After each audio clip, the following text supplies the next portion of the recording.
Salut à tous, on se retrouve aujourd'hui pour parler du FC Barcelone en ce samedi 19 août et on commence tout d'abord avec les photos de l'entraînement du jour pour préparer le match demain, la réception de Cadix, ça sera demain soir pour la deuxième journée de Liga. Donc voilà les photos, j'aime bien vous présenter tous les jours donc pour voir l'état de forme bien sûr des joueurs, s'il n'y a pas eu de blessure de dernière minute.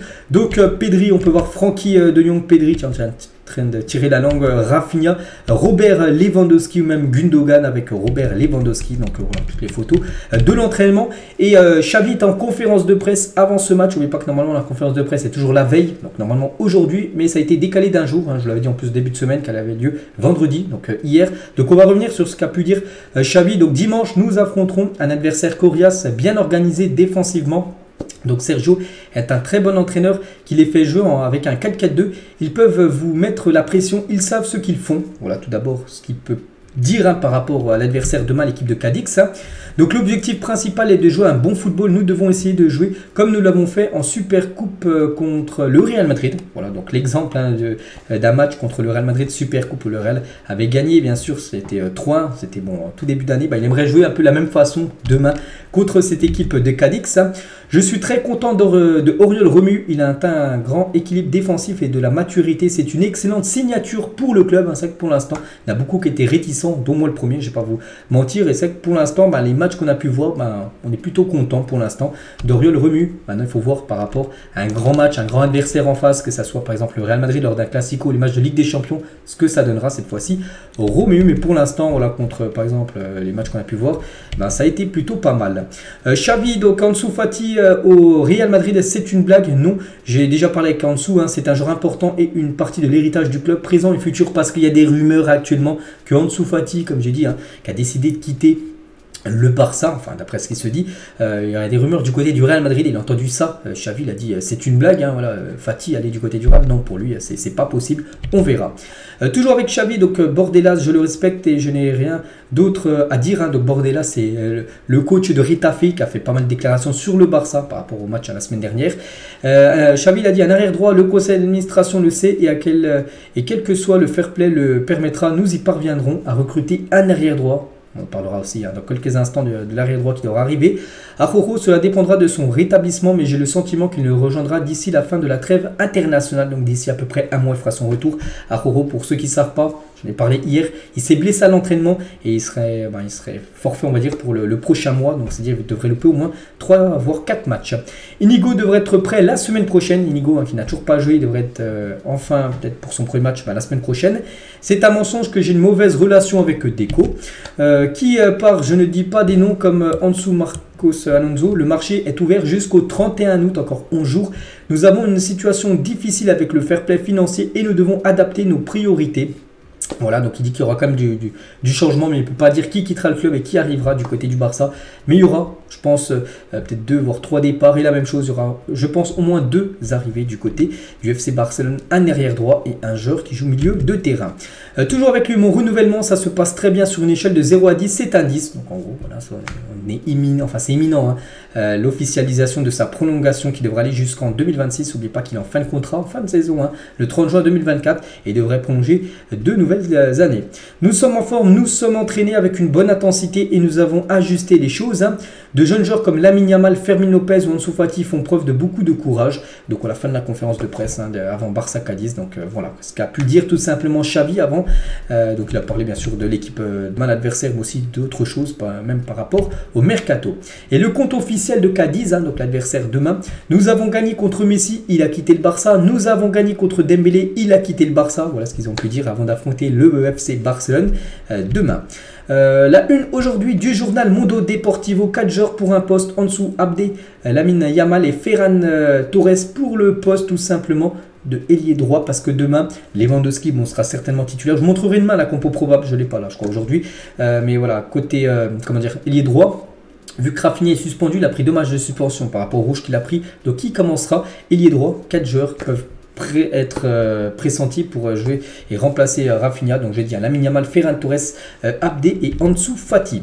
Et concernant Lamine Yamal, rien à voir avec le match de demain, donc ne sera pas disponible pour Xavi de novembre au 3 décembre prochain car il s'envolera pour participer à la Coupe du Monde U17. Il pourrait manquer jusqu'à 4 matchs de championnat, donc la Real Sociedad, Alaves, le Rayo et l'Atlético Madrid, ainsi que les 4e et 5e matchs de la phase de groupe de Ligue des Champions, vu qu'il sera convoqué certainement avec l'Espagne qui jouera cette Coupe du Monde U17, donc il ne sera pas disponible avec le FC Barcelone, donc ça sera au mois de novembre-décembre, on aura le temps de reparler d'ici là. La une du journal Sport aujourd'hui, donc Mundo Deportivo, c'était par rapport à ça, et Sport aujourd'hui, les deux unes, je vous montre tous les jours, ça parle bien sûr de Cancelo. Une dernière offre pour Cancelo, le Barça propose une offre de prêt avec option d'achat qui deviendra obligatoire si certaines conditions sont remplies. Le club admet que les négociations sont très avancées et espère conclure l'affaire dans les 48 prochaines heures, donc là peut-être dans le week-end. Nouvelle recrue du côté du Barça, la personne de Cancelo qui pourrait débarquer du côté du club. Donc il y a beaucoup de supporters Xavi, qui rêvent bien sûr de Cancelo et on est très proche du but. Donc ce n'est plus qu'une question de temps pour que le deal se fasse. Et il y a des mêmes Fabrizio Romano, très bien renseigné, vous savez, à niveau transfert. Il a dit Cancelo veut aller à Barcelone, cette affaire est très claire. Xavi veut le joueur et le Portugais veut le Barça. Toutes les parties estiment que ce processus est très avancé. Ce qui se passe maintenant, c'est la conception de l'accord et de la finalisation de tous les détails. L'accord sera un prêt avec option d'achat non obligatoire qui peut devenir obligatoire si je dis des clauses sont atteintes. Voilà. Donc on parle d'un prêt, je vous ai dit. Donc voilà, concernant même Fabrizio Romano le confirme. Donc ça sent très très bon, je l'ai dit. Ça pourrait se faire dans les 48 prochaines heures. On attend, on croise les doigts et ça devrait se faire là très prochainement. Concernant Ivan Fresneda, qui est un joueur aussi qui est toujours le plan B de Cancelo, mais ça peut être le Barça peut faire coup double, peut faire Cancelo plus Fresneda. Donc Ivan Fresneda pense que le Barça est la meilleure option pour lui, mais il n'attendra pas éternellement. Chelsea fait pression pour le signer et d'autres clubs comme Benfica, Porto et le Sporting sont également en attente pour signer tout simplement le jeune latéral droit espagnol.